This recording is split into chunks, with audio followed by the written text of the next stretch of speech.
안녕하십니까. 샤를TV에서 긴급 편성으로 이번에 또 한국에 커다란 문제가 또 발생했는데요. 네네. 뭡니까?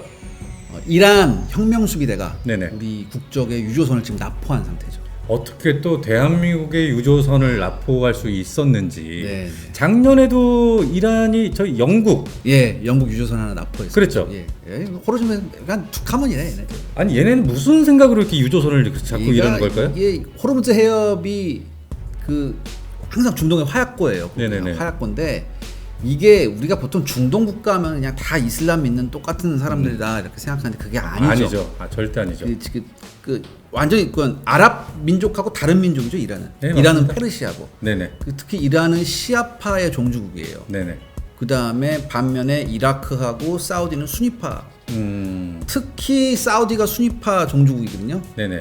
사우디하고 지금 이란은 거의 뭐 견원지간이죠. 견원지간. 심각할 정도로 견원지간이죠. 그러니까 둘이서 이제 중동의 패권의 영원한 라이벌이에요. 앙숙이죠. 네, 그럼요. 그러면은 도대체 이 이란 네. 현재 어떤 나라입니까? 이란은 원래 1979년에 회교 혁명이 이란 이슬람 혁명이 아, 나왔어요. 그럼요. 그러면서 이제 그 최고 이슬람 지도자 호메이니가 등장하면서 이제 네. 뭐 회교 원리주의, 극단적인 이슬람 원리주의로 간 나라인데 그 전까지는 친미 국가였어요. 어느 정도였냐면은 중동에서 야외 풀장에 미녀가 비키니를 입고 있다. 네. 상상이 됩니까? 안 되죠. 안 되죠. 그 전까지 그랬어 이란이. 친미 국가에서 그러니까 별명이 중동의 파리였다고. 근데 이제 회교 혁명 나면서 이제 극단적인 이슬람주의로 갔는데 그 친미가 됐다라는 게 그 유엔하고 협상이 타결되면서 좀 그렇게 된 거 아닙니까? 그러니까 유엔의 제재를 계속 받다가 2013년 11월 24일에 유엔과의 핵 협상이 타결이 되면서 네. 이제 제재가 일부 풀렸죠. 경제 제재. 그러니까 미국과의 관계가 개선됐고 대신 이란은 핵무기 포기한다. 포기를 했고. 포기한다. 그런데 이란이 또 탄도미사일을 또 꽤 만들어요. 다시 뭔가 네. 군사적인 제재를 재개한다? 이란이 또 북한하고 친해. 북한하고 둘이 탄도미사일 기술을 교류해요. 몰래 무기 또 갖다 주고 팔고 막 이러지 않습니까? 예전에 무슨 일이 있었냐면 네네네. 북한이 자기들이 탄도미사일을 만들고 싶은데 소련이 안 줬다고 기술을. 네. 근데 이란하고 이라크하고 전쟁을 했잖아. 그때 이라크에는 소련제 스커드가 있었거든. 스커드 쐈다.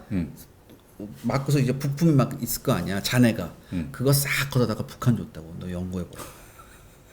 그러니까 아무래도 이란이 다시 핵 개발 조짐할 뭔가 분위기가 보이니까. 그랬어요. 그래서 다시 제재가 들어가고 결국 작년이죠. 2020년 1월 5일에 네. 이란이 더 이상 너네들하고 핵 안 하겠다. 안 하. 왜냐하면 작년에 또 이것했잖아요. 뭐 솔레이마니가 네네. 이란 최고의 군 지도자 중에 하나 솔레이마니가 이제 암살로 죽었잖아요. 그래서 이제 돌아올 수 없는 강을 건넜다고 봐요. 많은 전문가들이. 그러니까 이란이 핵 합의를 더 이상 지키지 않겠다. 그렇죠. 그러니까 미국은 탈퇴했어요. 경제 제재를 계속하는 거고. 경제 및 군사 제재를 한다. 그래서 지금 호르무즈 해협 근처에 아직도 지금 미국 항공모함이 떠 있어요. 그래서 이란이 뚜껑이 열렸구나. 안에 그 코로나도 있었거든요. 코로나도 있는데 그다음에 경제 제재로 하니까 이란산 석유를 수입하는 나라들이 유엔 경제 제재 때문에 돈을 안 줬다고. 석유 대금을 안 줬단 말이에요. 그러니까 이란 입장에서는 이제 꼭지가 돌았겠지. 지금 저희 국민들이 네. 뭐 이런 말들이 있어요. 네. 좀 엉뚱할 수도 있는데 네. 이란하고 한번 전쟁 붙자. 너무 멀어 붙기에. 그러니까 너무 멀잖아요. 너무 멀어. 그래서 그런데 그러면은 이란의 군사력은 도대체 어떻게 됩니까? 이란의 군사력, 그래서 오늘 우리를 건드린 이란이라는 나라가 도대체 얼마나 군사력을 갖고 있는지 갖고 있는지 한번 우리가 본격적으로 한번 알아보겠습니다.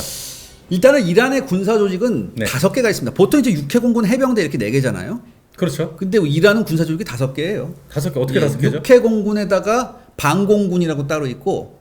방공군? 방공군. 그러니까 적 비행기가 오면 지대공 미사일 쏘는 애들. 대공포 쏘는 애들? 그런 애들 있고. 네. 특별한 조직으로 혁명수비대라고 있습니다. 아니 나라에서 무슨 혁명수비대라는 게 또 따로 있나요? 이게 쉽게 말해서 옛날에 나치를 치면 SS 같은 애들이야. 특별한 그러니까 스페셜 조직이네. 완전히 이슬람 원리주의에 경도돼 있는 그런 애들이야. 걔네들이 제일 무서운 애들이죠? 예, 무서운 애들. 제가 차차 말씀을 드릴게요. 아무튼 이란은 지금 총 병력이 약간 52만 3천, 예비군 약 35만 명 정도 있어요. 그래서 먼저 육군부터 살펴보면 육군은 전차가 한 1,600대 가까이 있고요. 네. 뭐 장갑차 등등등 해서 많이 있는데 네네. 전차는 대부분 2세대 전차, 쉽게 말해서 M60 전차 같은 거 있어요. M60, 미제. 왜냐하면 2세대. 옛날엔 친미국가였기 때문에 회교혁명이 나기 전까지는 미제 전차가 많았다. 아, 그러면 전차 전력적으로는 상당히 후진되어 있네요. 아 근데 이제 북한하고 친하다고 했잖아요. 네네. 북한제 천마호도 한 200대가 넘게 갖고 있어요. 아니 그 작년에 북한 열병식에서 썼던 그 무시무시한 에이브람스 닮은 애들 또 그건 아니. 이란에 갖다 준 거 그럴지도 아닐까요? 몰라. 그래서 그러니까 작년에 열병식 할 때 네네네네. 사막색 위장하고 왔잖아. 그러니까요. 그러니까 이거 중동에 팔 거다. 중동에 팔 수도 있다. 아니 그럴 수도 있잖아요. 충분히 있어. 이거 작년에 나왔던 건 프로토타입인데 아마 완성형이 나오면 이란에도 제시할 수 있어. 왜냐하면 이란이 지금 얘네가 갖고 있는 것 중에 제일 좋은 전차가 네. 칼람샤르라고 해서 이게 T-70이 개조한 거거든. 지금 사진이 나갈 텐데. T-70. 근데 이게 네. 그냥 그래요. 그다음에 T-72도 480대밖에 없고. 그러니까 서방제하고 러시아, 그다음에 중국제, 북한제가 막 섞여 있어요, 얘네가. 네네네. 그러니까 제대로 된 3세대 전차가 없다고 했을 때 친한 북한한테서 3세대 전차를 들여올 가능성이 있어요, 얘네가. 그러면 해군 전력은 또 어떻게? 해군 형편없지. 해군은 형편없어. 해군 형편없죠. 그러니까 왜냐면 중동 국가니까 얘네가 1,500톤급 호위함 8척이 가장 큰 함정이 얘네가 갖고 있는 거. 우리나라 뭐 포항급, 울산급 뭐 이런 것들. 그러니까 내가 되게 궁금한 건 네. 아니 해군이 그렇게 형편 없는데 네. 어떻게 대한민국의 유조선을 어떤 식으로 해서 납포를 했느냐? 그 고속보트 타고 갔거든. 그 보트 얘기 내가 조금 이따 얘기해 드릴까. 보트에다가 막 RPG 그러니까 유조선에 무슨 총이 있겠어, 뭐가 있겠어. 아무것도 없겠죠. 보트 타고 또 뭐 헬리콥터도 날렸대. 이게 아마도 이게 혁명수비대가 한 거예요. 혁명수비대. 혁명수비대 보트들 막 달라붙어서 달라붙어가지고 절대처럼. 예. 좋습니다. 그럼 공군은 또 어떻게? 공군 역시 서방제하고 러시아제가 막 섞여 있는데 네. 예전에 회교혁명 나기 전까지 이란은 미국하고 제일 친한 나라였어요. 그래서 미국이 뭐까지 줬냐? F-14 톰캐트를 준 유일한 나라예요. 야, 어떻게 F-14를 줘요? F-14 줬어. 최신형을 줬다고. 자기네도 배치한 거 얼마 안 된 거 줬단 말이야. 그럼 한 20기 정도 줬습니까? 70기 줬어. 70기나요? 80기인가 70기 줬는데 지금 70기가 있는데 네. 그중 그 사용 가능한 게 40기 정도 된대요. 아무래도 거기서 또 그러면은 이란이니까 뭐 미국이 정도는 기본으로 있지 않습니까? 그렇죠. 이제 러시아제 미국이 한 30기 있고 그다음에 팬텀 한 60기 정도 되고. 팬텀. 그다음에 F5하고 뭐 F5 자기가 개량한 거 등등등 해서 한 400기가 넘는 항공기를 보유하고 있어요. 네네네. 그러니까 항공기 숫자 규모로만 보면 세계 9위 정도의 9위? 전력이에요. 아무래도 1990년대까지는 중동에서 좀 괜찮은 공중 전력을 갖고 그치. 있었죠. 왜냐하면은 F-14에다가 팬텀까지 60대 있었으면 괜찮았지. 훌륭하죠. 괜찮았지. 근데 현재 2000년대 들어서는 좀 어떻습니까? 2000년대 들어서는 이제 이스라엘하고 사우디한테는 공군력에서 확실히 밀려요. 그렇기 때문에 얘네가 이제 탄도미사일 개발 쪽으로 방향을 틀었어요. 그렇군요. 네. 그럼 방공군, 네. 지대공 미사일 부대, 네, 얘네는 어떻습니까? 얘네 원래 공군 소속이었는데 네. 2008년에 분리 독립이 됐어요. 그래서 지금 현재 9개 방공 연대가 있는데, 네네. 그러니까 뭐 서방제하고 러시아제 지대공 미사일 막 섞어 써요. 섞어 쓰는데, 그럼에도 얘네가 또 이란이 또 네. 나름 기술력이 좀 있나 봐요. 그래요. 자신들이 핵 만드는 나라니까. 핵 개발하려고 한 나라니까. 네, 그러니까 뭐 있겠죠. 그러니까 자신들한테 맞게 조금 이제 개량한 것도 있고, 비교적 최신 장비로는 러시아제 S-300 지대공 미사일이 들어왔다고. S-300. 예. 그러면은 네. 오늘 저희 긴급 편성을 한 이유가 있지 않습니까? 네. 그 문제 속에 있는 혁명수비대. 네.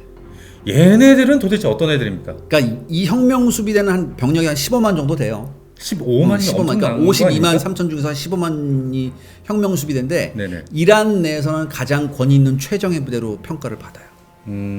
거의 그러면 SS 제가 아까 말씀하셨던 네. 그럼 엘리트 부대라는 네, 말씀이신가요? 완전 엘리트 SS 부대예요. 얘네는 뭐 이란 뭐 국방부 장관 말 안 들어. 이슬람은 그러니까 이란은 대통령 따로 있고, 네. 아야톨라라고 해서 네. 그 종교 최고 지도자 따로 있어요. 근데 실질적인 권한은 아야톨라가 가지고 있어. 그래요? 지금 아야톨라가 알리 하메네이라는 사람인데, 네네. 이 아야톨라 직속 부대예요. 이 혁명수비대가. 직속 부대. 그러니까 얘네는 그 혁명수비대 내에 네. 해군도 따로 있어요. 해군? 네, 그래서 호르무즈 해협에 초계선을 띄우는 건 혁명수비대 소속이야. 아니 뭐 막강한 전력들을 다 가지고 네. 있는 어떤 그런 수준이네요. 네, 맞아요. 그 다음에 혁명수비대 혁명수비대. 내에는 이제 민병대 조직이 따로 있어요. 마시즈라고. 이 마시즈는 또 뭐냐면은 네. 내부에 만약에 소유사태가 있잖아. 네. 그럼 그거 때려 진압하는 애들. 그런 애들이에요. 그럼 유사시에 예. 수십만 명을 한 번에 동원을 할 수 있다라는 어떤 맞아요. 영향력을 가지고 있는 만약에 거죠? 얼마 예전에 몇 년 전에 2013년인가 11년부터 13년에 왜 네. 아랍의 봄이라고 해서 왜 자스민 혁명이 아랍에 있었잖아. 네네네네. 그때도 이란도 위태위태했거든. 어. 그때 바시스가 나가서 막 거리에 깔려가지고 총 들고 있었다고 다. 못 나왔지 사람들이 많이. 아 그러면은 이란이란 나라에 어느 정도 큰 역할을 하고 있는 맡고 있는 사람들이 다 혁명수비대? 다 여기 출신이야. 다 여기 출신이에요. 어. 다 여기 출신인데 근데 이 혁명수비대가 웃긴 게 뭐냐면 네. 경제 분야에도 관련해요. 경제 분야도 관여를 그러니까 한다고요? 이란 내 건설, 통신, 항만 기업들을 소유하고 있어요. 혁명수비대.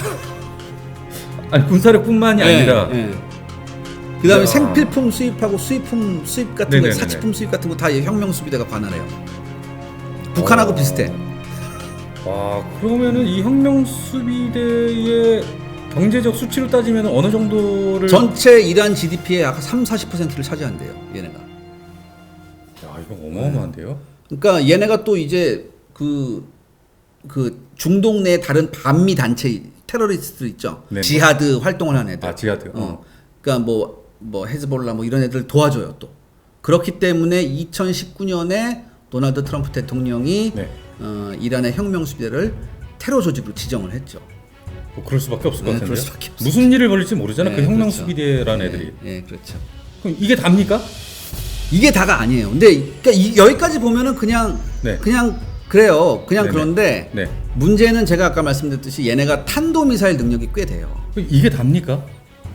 좀 별로죠 여기까지 하면 그냥 평범하지 않아요? 좀 그런 것 같은데요. 뭐 혁명수비대가 있다고 하지만 특이하긴 한데. 근데 문제는 뭐냐면 얘네가 갖고 있는 탄도미사일 능력이에요. 북한하고 제가 커넥션이 있다고 했잖아요. 네네. 그래서 이 탄도미사일 이 어떤 수준이 상당히 좀 올라가 있어요. 지금 얘네가 개발한 탄도미사일 수준 중에 물론 중거리 탄도탄 정도까지밖에 안 나와요. 지금 수준은 북한 같이 대륙간 탄도탄은 아직 못 그 정도까지는 만들었는데, 아니고요. 근데 최근에 얘네가 만들었던 최신형 그 미사일이 뭐냐면 이게 사하부 3라고 네.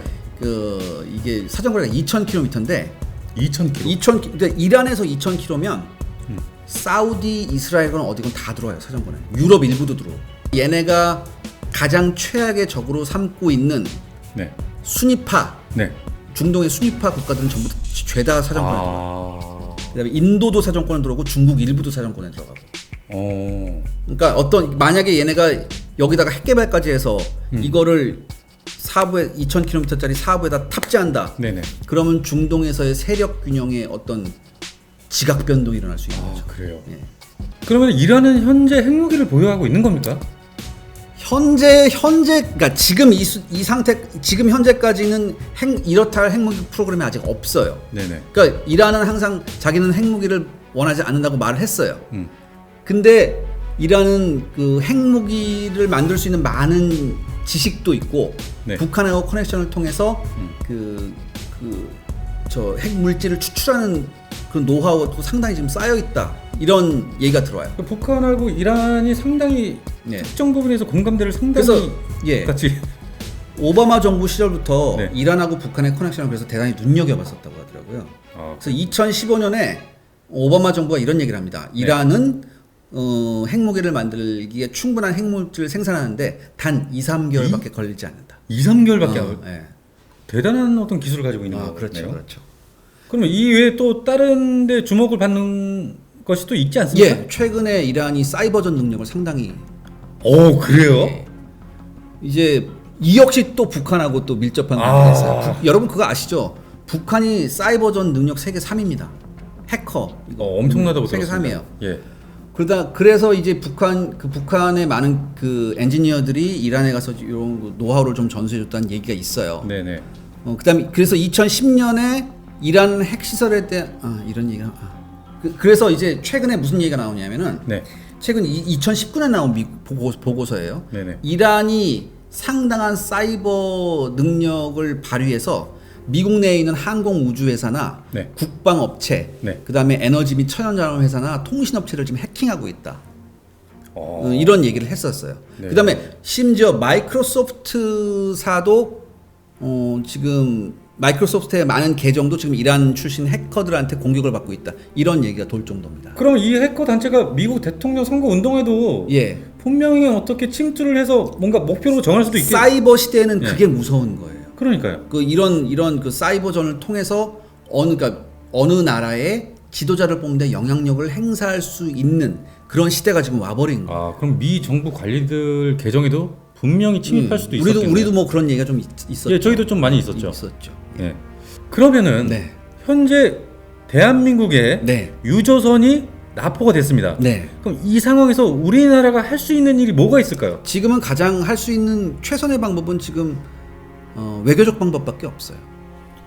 외교적 방법밖에 없어요. 맞습니다. 그러니까 군사적 너무 멀리 떨어져 있어서 네네. 우리가 군사적인 액션을 취하기가 힘들어요. 그러니까 우리 구축함이 지금 하나 가 있긴 하지만 네네. 구축함 하나 가 있다고 해서 뭐 커다란 뭐가 없어요, 사실. 그거 가지고 뭐 하겠어요? 네, 그러니까 쉽게 말해서 이럴 때 중요한 게 동맹국이에요. 우리가 미국하고 동맹국이기 때문에 네. 항상 호르무즈 해협에 대기하고 있는 미 항공모함이 조금 더 접근한다는 그런 여러 가지 방법들을 통해서 좀 현실성 있는 좀 어떤 경고를 줘야 돼요. 그렇기 때문에 우리가 외교가 중요한 거고 동맹이 중요한 거예요. 우리가. 일단은 코로나 때문에 백신으로 문제가 지금 굉장히 불거지고 있죠. 예, 그래서 뭐 들리는 말에 의하면 뭐 네. 그 대금을 뭐 백신으로 대신 달라 뭐 이런 얘기도 있는 것 같은데 이건 뭐 아직 확실한 건 아니고. 걔네도 얼마나 그 궁지에 몰리면 이런 식으로까지 그렇죠. 했지 않습니까? 저는 여기서 궁금한 게 네. 그 호르무즈 해협에 네, 왜 하필 대한민국 유조선이냐? 네. 다른 나라 유조선들은 안 지나가느냐? 네. 왜 대한민국 유조선을 납포를 한 겁니까? 여러 가지 얘기가 있어요. 네네. 여러 가지가 얘기가 있는데 지금 뭐 이란이 하는 말을 그대로 전하면 네네. 우리가 지금 한 70억 달러 정도 석유 대금을 결제해야 되는데 네. 미국이 주장한 그 경제 제재 때문에 너네가 미국한테 동조해서 그걸 안 주고 있다. 그렇기 때문에 우리는 부득불 너희들 배를 억류할 수밖에 자기들 말로는 억류라고 하더라고요. 억류할 수밖에 없다라고 얘기해요. 그래서 억류. 너네가 그 대금을 이거를 해야지만 억류를 풀어줄 수 있다. 네, 그 해결할 때 또 다른 옵션으로선 코로나 백신을 대신 받을 수도 있다. 뭐 이런 얘기를 하더라고요. 아, 좋습니다. 네. 그러면 네. 여기서 가상의 조건을 한번 만들어 볼까요? 가상의 조건을 한번 많은 분들이 이 부분 굉장히 원하고 계실 거예요. 네, 네, 만약에 네. 현재 이란하고 대한민국이 거리가 상당하기 때문에 이 상태에서 전쟁하기는 좀 힘들어요. 네. 전쟁? 전쟁이라기보다는 우리가 전투라고? 군사적 액션을 취하기가 힘들죠. 군사적 액션을 취하기는 힘들어요. 네. 그러면은 만약입니다. 네, 만약에. 우리나라가 지금 현재 경항공모함을 지금 네, 만든다 만다 얘기가 이렇게 있죠. 하고 예, 있죠. 예. 거기다가 F-35B인가요? 네, 네, 네. 얘를 또 수십 대를 또 도입하겠다. 네, 네. 뭐 등등의 어떤 뭐 예, 예. 확실하지는 않지만 뭐 그런 얘기들이 있습니다. 네, 네. 그럴 경우에 네. 가상으로 저희가 이미 경항공모함을 만들었습니다. 네, 네. 우리나라에 있어요. 네. F-35도 있어요. 네. 다 있어요. 네. 그럴 경우에 가상 전투라고 해야 될까요? 전쟁이라고 해야 될까요? 이제 군사적 액션이라고. 다시 한번 말씀드리면 네. 군사적 액션입니다. 네, 네. 군사적 액션을 호르무즈 해협까지 가서 한다. 네. 이랬을 때 어떤 가상 현실을 한번 그려보면 어떨까요? 일단은 우리가 가지고 있을 수 있는 항공모함이 어떤 종류냐가 중요한데 항공모함은 대중, 경 이렇게 나눌 수 있어요. 네네. 대형 항공모함은 한 9만 톤급 이상인데 네. 보통 이제 고정익기하고 뭐 회전익기, 헬기 합쳐서 한 70대. 네. 그다음에 중형 항공모함은 3만에서 7만 톤급인데 네. 고정익, 회전익 합해서 약 한 20대에서 40대. 20대 40대. 근데 경항모는 3만 톤 미만. 아. 그래서 고정익, 회전익 합해서 한 10기 정도 이렇게 실을 수 있어요. 10기. 실을 수 있는데 네. 전문가들이 이런 얘기를 합니다. 만약에 그러니까 항공모함이란 건 대단히 정치적인 목적이 강한 무기거든요. 네. 현시성 무기, 즉 보여주기 아주 좋은 무기죠. 그래서 중국도 만들지 네, 않았습니까? 네. 그것 때문에. 예, 그래서 만약에 현실적으로 이란 정도의 군사력을 가진 나라한테 압박을 주기 위해서는 네. 경항모의 경우 3척 정도 가야 되고, 예. 대척이군요. 이제 중형 항모는 약 2척 정도, 대형 항모는 1척 정도가 있어야만 어느 정도 현실성 있는 성과가 있을 거로 판단이 되어지는데, 지금 저희가 지금 가상으로 지금 얘기를 하고 있는데 만약입니다. if. 네. 근데 대형 항모 한 척과 네. 중형 항모 두 척, 네. 경항모 예. 두세 척이라고 한다면 이게 사실 좀 현실적으로 따져봤을 때 좀 저희 대한민국과 좀 타당하지 않지? 예, 왜냐하면 이렇게 되면요 항공모함만 보내는 게 아니잖아요. 그럼요. 보급 지원함, 그다음에 호위를 할 수 있는 이지스함도 같이 보내야 돼요. 다 딸려서 가야 되니까. 쉽게 말해서 우리나라 함대 하나 전체를 빼서 보내야 된다는 거지. 전체. 지금 대한민국 함대가 지금 네.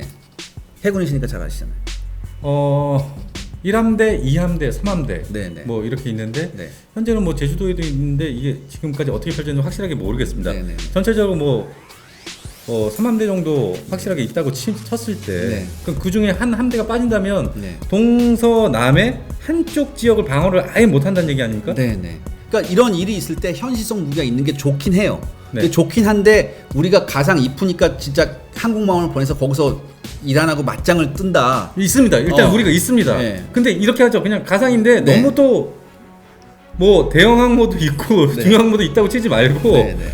일단은 경항모가 하나 있는데. 한 대가 있다. 예. 네네. 예. 거기 이지스함도 좀 딸려가고, 네, 뭐 4,000톤급 뭐 이렇게 딸려가고, 네네. 네, 호위 함대가 네네. 이렇게 봤을 때 호위 호르무즈 해협에 갔습니다. 네. 그럼 어떻게 될 것 같습니까?